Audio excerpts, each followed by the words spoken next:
Հայաստանի սարերի բույրը մեկ բրդուճի մեջ։ Ողջույն ընկերներ, այսօր միասին պատրաստում ենք ղանձիլով և լավաշով անչափահեղ ծրարներ։ Որպես միջուկ կարող է ծառայել դաշտերից անտառներից հավաքվող ցանկացած կանաչի՝ շուշան, իսկոտ, սիբեղ, թելուկ, փափուկ, բլդրղան և այլն։ Վայրի կանաչիները տապակում ենք, ծրարում լավաշով, դնում ջեռոցը, մատուցում ենք ավանդական սխտոր մածունով։ Ինձ համար սրանից առավել համեղ ոչինչ չկա։ Օգտակար կանաչիներ, գեղեցիկ հետաքրքիր մատուցման ձև, անպայման դուք էլ փորձեք։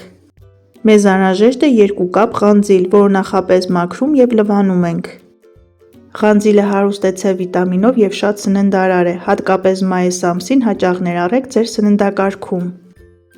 Այս կանաչին տապակում են ձվով կամ ցողունային հատվածներից համեղ թթու են պատրաստում։ Շատ հետաքրքիր է, թե ձեր մարզում ինչպես են անվանում այս վայրի բույսը։ Լոռու մարզում անվանում ենք ղանձիլ, այլ տարբերակ ես չգիտեմ։ Կանաչին նախապես կտրատում ենք, ապա նոր եփում, այսպես շատ ավելի հարմար է։ Խաշում ենք քիչ ջրով, որպեսզի վիտամինները ջրի հետ միասին դուրս չգան։ Եռման ջրի մեջ ավելացնում ենք աղ, կանաչին եփում ենք 5-ից 7 րոպե։ Պատրաստ լինելը ստուգում ենք հետևյալ կերպ. 2 մատով սեղմում ենք ցողունային հատվածը, եթե փափուկ է, ուրեմն ջրքամում ենք։ Կոտրում ենք 3 ձու, 1 ձվի դեղնուց առանձնացնում ենք, որպեսզի քսենք լավաշի վրա։ Ըստ ճաշակի համեմում ենք աղով և սև պղպեղով և հարում ենք։ Որպեսզի վայրի կանաչիների տարբերվող բույրը չկորչի, խորհուրդ եմ տալիս դրանք տապակել առանց սոխի։ Նույն եղանակով ես պատրաստում եմ նաև շուշանը, իսկոթը, սպանախը, սիբեխը և մնացած այլ կանաչիները։ Եթե մեկ անգամ պատրաստեք առանց սոխի, տարբերությունը ակնհայտ ձևով կզգաք։ Մի կտոր կարագով և մի փոքր բուսայուղով կանաչին տապակում ենք 1-2 րոպե, այնուհետև ավելացնում ենք հարած հավկիթները։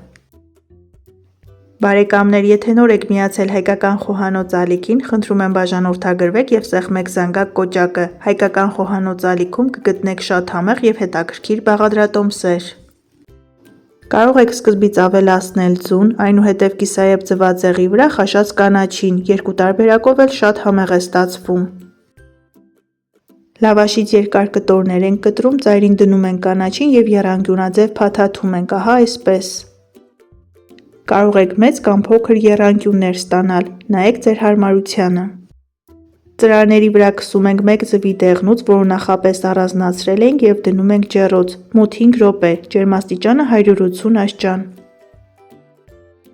Արդյունքում ստանում ենք խրխրթան լավաշով, համեղ միջուկով կարկանդակներ, որից հրաժարվելը անհնար է։